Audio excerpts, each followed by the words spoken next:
You think you can place any plant in a reptile enclosure? I get it, you go online, you check out social media pages, maybe videos or websites, and they have a lot of these cool reptile jungle enclosures, and you think, yeah, I think I could do that. I think I can make some of them back home. You're like, okay, I'm gonna go get the enclosure, the substrate, and the plants. But then the thought of one after another or all at once, all your plants die, starts to pop in your head. Hello everyone, my name is Ed with Domestic Biomes on a mission to help nature thrive in your home. I've kept multiple plants and reptiles over years, and in today's video I'm going to share the 3 plants that failed me, and at the end I'll share the 3 plants that did great in reptile enclosures. Without further ado, let's jump into the video.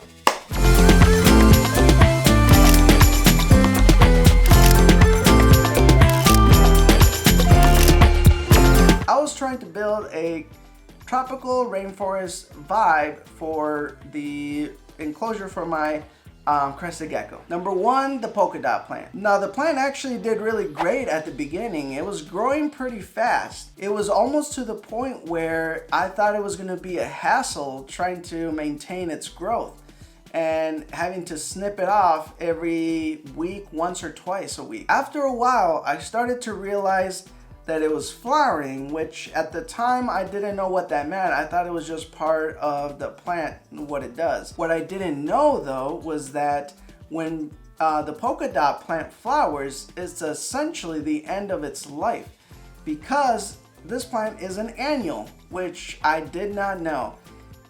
Essentially, a polka dot plant, because it's annual, once it flowers, it essentially dies. What I was supposed to do is essentially keep up with its growth enough that it never flowers.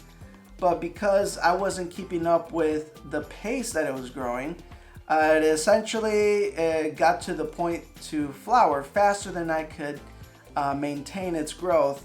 So essentially, they all flowered, and that was the end of its life. That was one of the first plants that I tried in a jungle setting, and it just didn't work out. But yeah, essentially it's just not a good mix. The polka dot plant grows too fast, and once it flowers it dies. So I mean, I give it that it has really good like coloring and stuff, but it's just not a good mix when it comes to your reptile enclosure if you want to have a tropical one. Number 2, the croton. What I failed to realize with the crotons is that they require really bright indirect light. It did have a lot of great spots for indirect lighting.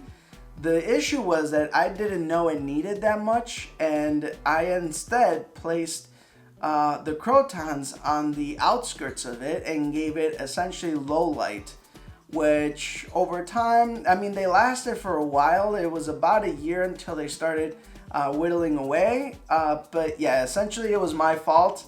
I didn't know that these plants needed bright indirect light at least to survive and, you know, thrive maybe.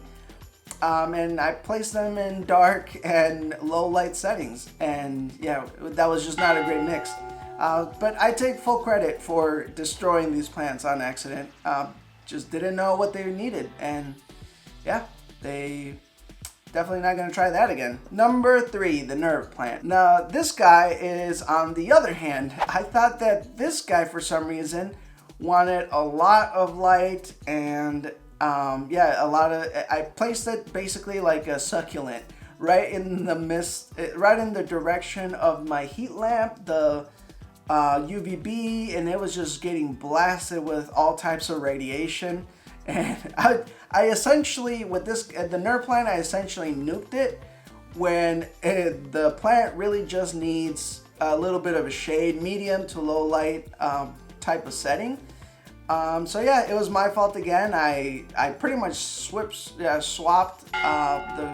the needs for the croton and the nerve plant in this enclosure. All 3 my fault. I liked the way they looked and didn't look ahead to what they needed and just plopped them in. So yeah, I take full credit for the failures.